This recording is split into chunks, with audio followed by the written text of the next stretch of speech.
பேச கொடுக்கப்பட்டுள்ள மணித்துளிகள் 7.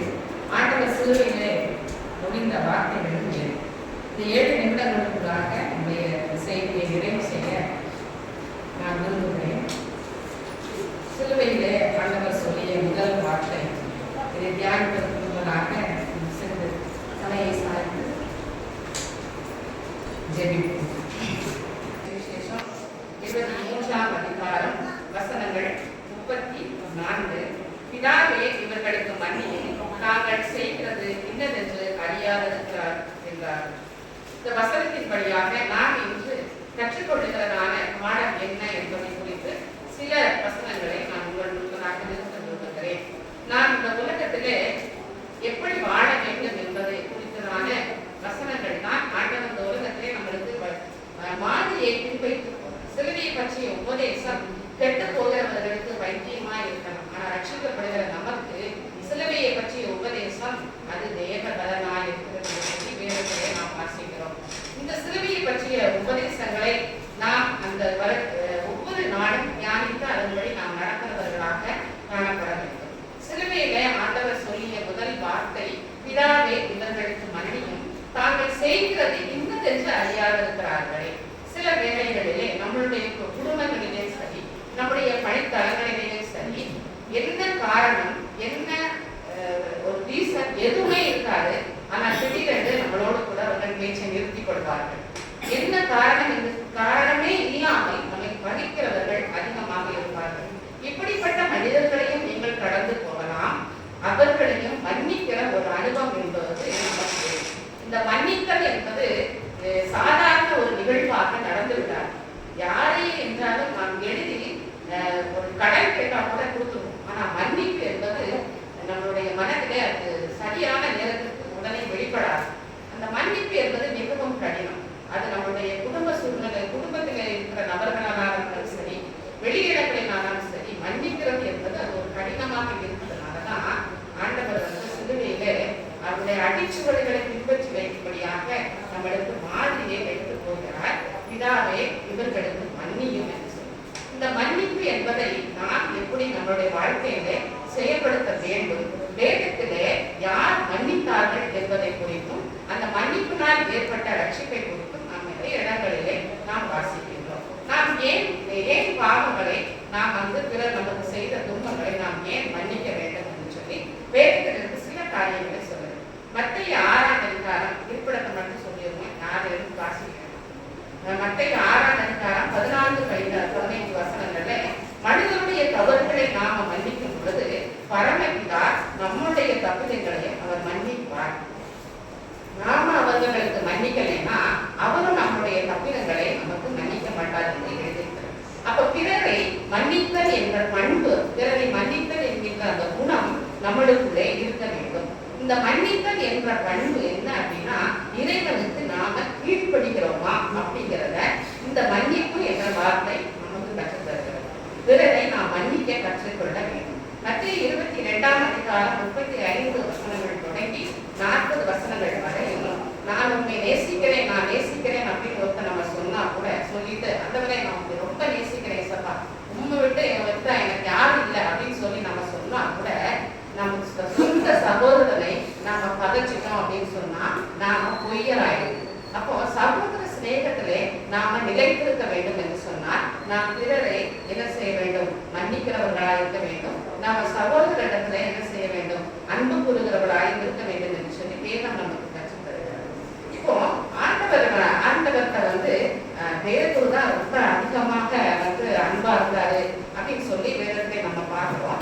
இந்த பேதுரு ஆண்டவரிடத்துல கேட்கிறார், ஆண்டவரே அப்படின்னா நம்ம எத்தனை தடவை மன்னிக்கலாம் அப்படின்னு சொல்லி ஆண்டவரிடத்துல அவர் கேட்கும்போது அழகா சொல்றாரா, பேதுருவே சொல்றாரு, ஒரு 7 தடவை வேணா மன்னிச்சிடலாமா அப்படின்னு சொல்லி கேட்கும்போது ஆண்டவர் அங்க என்ன சொல்றாருன்னா, 7 அல்ல 770 முறை மன்னிக்க வேண்டும் சொல்றாரு.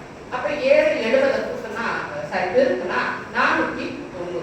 அப்போ 490 தடவை நம்ம மன்னிக்கணுமா அப்படிங்கிறது கிடையாது, எண்ணிக்கை அல்லது அதுக்கு வரம்பு கிடையாது, எண்ணற்ற முறை அப்படின்னு அர்த்தம்.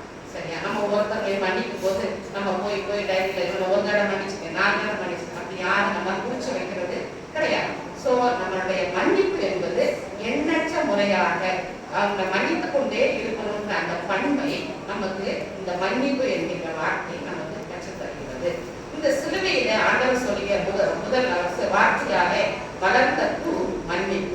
தன்னை துன்பப்படுத்தி கொலைக்கு ஒப்புவித்தவர்களை மன்னிக்கும்படி பிதாவிடத்தில் பரிந்து பேசுகிற ஆண்டவராக இருக்கிறார். பேதுரு நிறைய அன்பா இருந்தார் சீஷன். ஆனா ஆண்டவர் என்ன சொன்னாரு, பேதுருவே நீ சேவல் 3 தடவை கூறதுக்கு முன்னே நீ என்ன செஞ்சிருவ, என்னைய மறுதலிச்சுருவ அப்படின்னு சொல்லி ஆண்டவரை அவருக்கு சொல்றாரு. ஆண்டவரே நான் அப்படியா இருக்க மாட்டேன் அப்படின்னு சொல்லி நிறைய விஷயங்கள் பேதுரு அந்த சாட்சியா சொல்றாரு. சரியா, நீ என்ன மறுதலிப்பன்னு சொல்றாரு. இந்த லூக்கா 22ஆம் அதிகாரத்துல 54ஆம் வசனத்துல இருந்து 62ஆம் வசனத்துல நம்ம பார்க்கணும். நாமும் நம்முடைய பாவங்களுக்காக இந்த பேதுரு ஆண்டவரை மறுதலிச்சுட்டாரு. நான் அவரோட இல்ல அப்படின்னு சொல்லி நிறைய இடங்கள்ல அப்படி 3 இடங்கள் அப்படி சொல்லி வெளியே வரும்போது ஆண்டவர் என்ன சொல்றாரு, அவனை பின்னிட்டு திரும்பி பார்க்கிறார். அவ்வளவுதான், அந்த ஒரு பார்வை அவனை என்ன செய்யறார், அவனோட இருதயத்தை சுக்குநூறாக உடைத்தது. உடனே ஆண்டவர் என்ன செய்யறாரு, அவனை திரும்பி பார்க்கிறார். பார்க்கிறதே அவனுடைய பாவங்கள் என்ன செய்யப்பட்டது, மன்னிக்கப்பட்டது. யூதாசுக்கு அந்த குடும்பத்தை கூட்டு வைக்கிறது. அவன் என்ன செஞ்சுட்டான், அங்கே யோசிக்கப்பட்ட ஒரு பரிசுத்தவானை போய் நம்ம காட்டி கொடுத்துட்டோமே, அவர் என்ன செஞ்சுட்டார், போய் நாட்டுக்கு செத்து போயிட்டார். ஆனா பேதுரு மறுதலிப்பா கூட நிறைய சத்தியமும் சத்தியம் பண்ணவும் தொடங்கினான்னு சொல்லி இருக்கிற நிறைய பார்க்கலாம். ஆனா அந்த பேதுரு ஆண்டவர் திரும்பி பார்த்த ஒரு பார்வை மூலமாக பேதுருடைய அந்த மறுதலிப்பானது அங்கே மன்னிக்கப்பட்டது. நம்முடைய பாவங்கள் சிப்பேர் இருந்தாலும் அதை பஞ்சை போல வெண்மையாக மாற்றுகிறதற்கு தேவனுடைய ரத்தம் நமக்காக சிந்தப்பட்டது என்பதை நாம் அறிந்திருக்கிறோம். கிழக்குக்கும் மேற்குக்கும் எவ்வளவு தூரமோ அவ்வளவு தூரமாய் நம்முடைய பாவங்களை நம்மளை விட்டு விலக்கி, அது மட்டுமல்ல சமுத்திரத்தின் ஆழத்திலே அதை போட்டு நம்முடைய பாவங்களை நினையாமலும் இருக்கிற ஆண்டவர் நமது ஆண்டவர். நம்முடைய ஒருத்தர் தப்பு செஞ்சுட்டாங்கன்னா அந்த தப்பு திரும்பி பார்க்கணும், நீங்க அதை செஞ்சான்னு சொல்லி நாம அதை நினைச்சோம்னா அவங்கள்ட்ட அன்பு வைக்கணும். சில சமயங்கள்ல உங்கள்கிட்ட அன்பா இருப்பாங்க, ஆனா நம்மளுக்கு துரோகம் பண்ணியிருப்பாங்க. ஆனா அப்படி துரோகம் பண்ணாம நம்ம மன்னிச்சு அவங்களோட கூட மறுபடியும் நல்லா அதே படைய நிலைக்கு ஸ்ட்ராங்கா நம்மளை ஆக்கிடவே கூடாது. ஒரு தடவை நம்மளுக்கு துரோகம் பண்ணிட்டாங்களா கொஞ்சம் தூக்கி கொஞ்சம் ஓரத்தை வச்சுட்டு அவங்ககிட்ட போய் அப்பப்ப லைட்டா லிமிட்டா நம்மளுடைய நட்பை நம்ம வச்சுக்கிடணும். நம்ம ஒரு தடவை அடி வாங்கிட்டு மறுபடியும் போய் நம்ம என்ன செய்யக்கூடாது, அதே இடத்துல விழுந்து ஏமாந்தும் போய்விடக்கூடாது. சரியா, நம்முடைய பாவங்களை நம்ம அறிக்கையில பாவங்களை நமக்கு மன்னித்து நம்முடைய எல்லா அநியாயத்தையும் நீக்கி நம்முடைய சுத்திகரிக்க தேவன் வல்லமை உள்ளவராக இருக்கிறார். சரி, அவருடைய பார்வையால நமக்கு மன்னிப்பு கிடைக்கும். அடுத்ததாக பார்க்கும்போது தன்னுடைய சகோதரனை மன்னித்த யாக்கோபை பார்க்கணும். ஏசா யாக்கோபு கதை நம்ம எல்லாருக்குமே தெரியும்.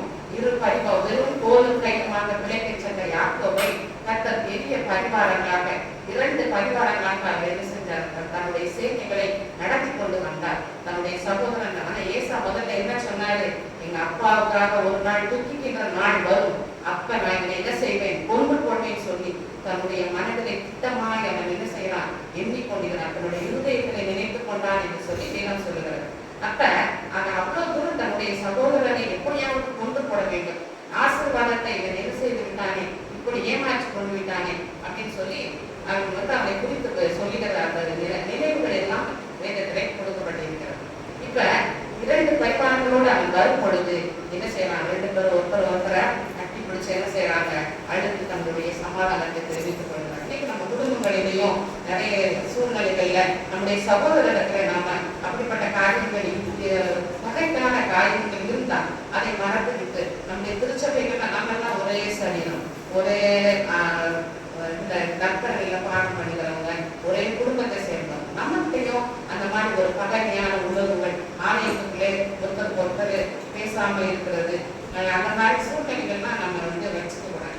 நம்ம பக்கத்துல இருக்கிறோமா, யாருமா இருக்காருன்னு பார்த்துட்டு எங்க ஐயா அடிக்கடி சொல்லுவார், ஜோடி பக்கத்துல இருக்கிறவங்க யாரா இருக்காங்க நல்லா பார்த்துக்கோங்களேன், கொஞ்சம் இடம் மாதிரி உட்காருங்களேன், கொஞ்சம் ஒரே இடத்துல உட்காந்து ஒரே ஃப்ரெண்ட்ஸோட போகாதுங்களேன் அப்படி நிறைய காரியங்கள்லாம் அட்வைஸா சொல்லுவார். அது உண்மை.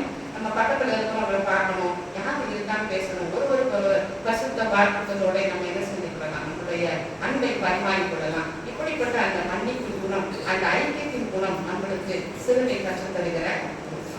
அதுக்கடுத்து யோசேப்பை நம்ம கடகடன்னு நான் சொல்றேன், வேகமா சொல்லி முடிச்சாங்க.